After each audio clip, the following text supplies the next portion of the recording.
Students, जैसा कि आप सभी को पता है कि मैंने लास्ट वीडियो में आपके साथ क्या डिस्कस कर रही थी, प्रोमाइजी नोट। ठीक है, कि कितनी पार्टीज होती हैं, क्या सिस्टम है, उसी को मैं कंटिन्यू करते हुए उसी को डिटेल में मैं आपके साथ फिर से डिस्कस करूंगी प्रोमाइजी नोट।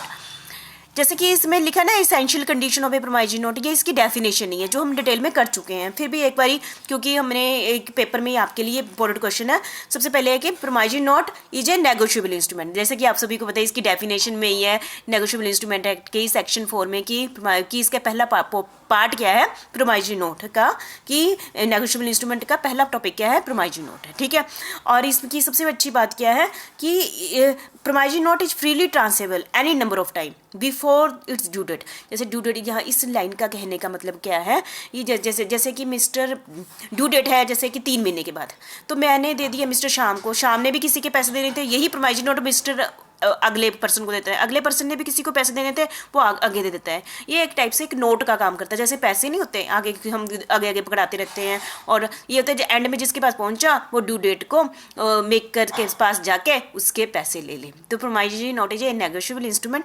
ठीक है, और इन राइटिंग फॉर्म, जो प्रोमाइजी नोट होता है किस फॉर्म में होता है, राइटिंग फॉर्म में होता है, प्रिंटिंग फॉर्म में होता है। ये आपने बात ध्यान रखना, जितने भी हमारे नेगोशिएबल इंस्ट्रूमेंट है, चाहे प्रोमाइजी नोट है, बिल ऑफ एक्सचेंज है या फिर चेक है, ये हमेशा रिटन फॉर्म में होगा, ओनली फॉर्म में नहीं, इसमें वैलिड नहीं माना जाता है। ठीक है, नेक्स्ट है is an undertaking promise to pay, जिसमें मेकर क्या करता है, जैसे कि मैंने आपको बताया, जिसने पेमेंट करनी होती है, पेमेंट किसने करनी होती है, डेटर ने पेमेंट करनी होती है। वो प्रॉमिस करता है कि मैं मिस्टर शाम को इतने रुपए दे दूंगा, तो उसमें वो क्लियर करता है कि मैंने इसको इतने रुपए देने हैं। Does not make it clear that the maker is promise to pay to the pay not a valid. यदि उसमें क्लियर नहीं है, यदि उसकी बातों से ऐसा लगता है क्लियरिटी नहीं है कि कितनी करेगा पेमेंट करनी है, तो उसको हम वैलिड प्रोमाइजी नोट नहीं कहेंगे, है ना। मतलब कि उसमें क्लियर होना चाहिए कि इसने 500 रुपये देने हैं, 800 रुपये देने हैं। ये बहुत ही इंपॉर्टेंट कंटेंट है इसका प्रोमाइजी नोट का। ठीक है, ये आपने ध्यान रखना है।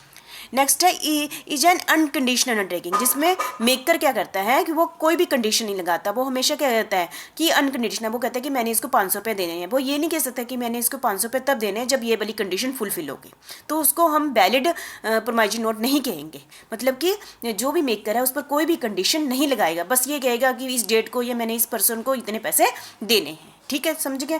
Must be sign by the maker, must be sign by the maker. ये इस प्रोमाइजी नोट को कौन साइन करेगा, आपको पता ही है, जैसे मैंने डिटेल में कह दिया है। क्योंकि पेमेंट किसने करनी होती है, डेटर ने पेमेंट करनी होती है, तो डेटर उस पर साइन करेगा, और डेटर को हम क्या कहते हैं, मेकर कहते हैं। ठीक है, टू पे सर्टेन सम, मतलब कि मेरे कहने का मतलब है कि हमेशा प्रोमाइजी नोट पर पैसे लिखे होंगे कि इतने पैसे, 500 रुपया, 800 रुपया अमाउंट में लिखा होगा, दोनों में होगा, वर्डिंग में भी होगा और फिगर में भी होगा। ठीक है, ये आपने ध्यान रख लिया।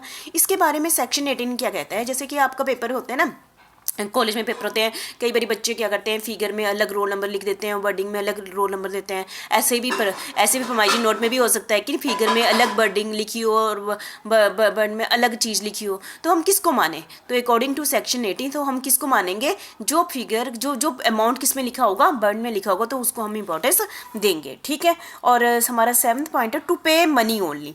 तो प्रोमाइजी नोट में हमेशा according to section Indian contract act 1872 to section 25 में क्या लिखा हुआ है, हमेशा कॉन्ट्रैक्ट किसके लिए होता है, कंसिडरेशन के लिए होता है। तो यहाँ भी ये क्या है, जो प्रोमाइजी नोट हमेशा मनी के लिए लिखा जाएगा। जैसे कि होता है, मैं प्रॉमिस करता हूँ मैं इसको 500 रुपये दूंगा, पर मैं ये नहीं लिखूंगा मैं प्रॉमिस करता हूँ मैं इसको चेक दूंगा, मैं प्रॉमिस करता हूँ मैं इसको दाल दूंगा, चीनी दूंगा, कोई चीज़ नहीं हो सकती। इसमें हमेशा किस फॉर्म में होगा, मनी फॉर्म में होगा, ये आपने देखना। और पेबल टू ऑर्डर और बीरर, पेबल टू ऑर्डर और बीरर मतलब कि या तो ऑर्डर होगा तब पेमेंट की जाएगी, या फिर जिसके हाथ में वो उस डेट को वो डॉक्यूमेंट होगा उसको पेमेंट की जाएगी। To make a promissory note there must be pay ascertain by name और डेजिग्नेशन। अकॉर्डिंग टू इसमें क्या गया है, जिसका नाम होगा ना उसका नाम और डेजिग्नेशन प्रॉपरली क्लियर होना चाहिए। मतलब कि प्रोमाइजी नोट जो होता है या तो एक सर्टेन पर्सन के नाम पर होगा कि इसको पेमेंट करनी है, to order of a certain person, to bearer of the instrument, जिसके पास ये डॉक्यूमेंट होगा उसको पेमेंट की जानी है। ठीक है, तो मुझे लगता है कि आप समझ गए होंगे। ठीक है, both party must be certain, मतलब कि दोनों पार्टियां क्या होनी चाहिए, सर्टेन होनी चाहिए। हमें पता होना चाहिए इस प्रोमाइजी नोट में मेकर कौन है, उसका नाम, उसकी डेजिग्नेशन क्या है, पेई कौन है, उसका नाम, मतलब कि इसमें कोई कन्फ्यूजन नहीं होनी चाहिए कि कौन मेकर हो सकता है, कौन पेई हो सकता है, दोनों का क्लियरिटी होनी चाहिए। आगे हमारा नेक्स्ट है हमारा section 10th point, promissory note payable on demand. मतलब कि डिमांड का मतलब क्या, जैसे कि जो मेकर ने बना दिया है ना, मेकर ने बना दिया और पेई को दे दिया, और पेई उस डॉक्यूमेंट को लेकर मेकर के पास आएगा और कहेगा मुझे पैसे दे दो, तो उसको हम क्या कहते हैं, promissory note payable on demand. Demand कौन करता है, पेई करता है, ठीक है।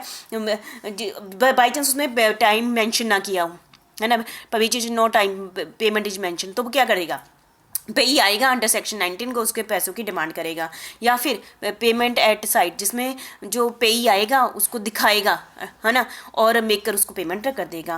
पेमेंट ऑन प्रेजेंटेशन, मतलब अंडर सेक्शन 21, जिसमें पेई आएगा मेकर के पास, उसको अपना वो डॉक्यूमेंट दिखाएगा, प्रेजेंट करेगा और उसको पेमेंट हो जाएगी। ठीक है, आप समझ गए होंगे मैं कहने चाहते हैं, मतलब कि जब जिसने पैसे लेने हैं वो उसको वो डॉक्यूमेंट दिखाएगा और अपने पैसे ले लेगा।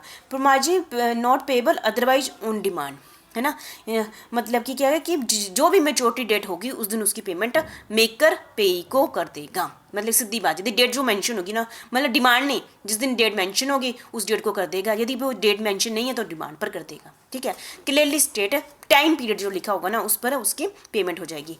Maturity of a promissory note, maturity की हो गई अंडर सेक्शन 22। ठीक है, इसमें प्रोमाइजिन नोट की एक तो डिमांड पर होते हैं ना, एक तो मेच्योरिटी पीरियड है, उसमें मेंशन किया होता है कि 3 महीने के लिए बनाया है, 6 महीने के लिए ना, इस दिन मैं इसको प्रॉमिस करता हूँ मैं इसकी पेमेंट कर दूंगा। ठीक है, और डे ऑफ ग्रेस क्या होता है अंडर सेक्शन 22, इसमें 3 दिन होते हैं, 3 days after date on the instrument. मतलब कि जैसे तो ना उसने किया कि मैं इसको पेमेंट करूंगा 1 जनवरी को, ठीक है, तो इसके साथ 3 दिन और ऐड कर लो, तो उस डेट को हम क्या कहेंगे, डेट ऑफ ग्रेस पीरियड। कितने दिन दिए जाते हैं, 3 दिन दिए जाते हैं, तो उसको हम क्या कहते हैं कि इस दिन इसकी पेमेंट हो जाएगी, डे ऑफ ग्रेस हो गया। ठीक है, तो मुझे लगता है कि आप समझ गए होंगे। ठीक है, थैंक यू वेरी मच।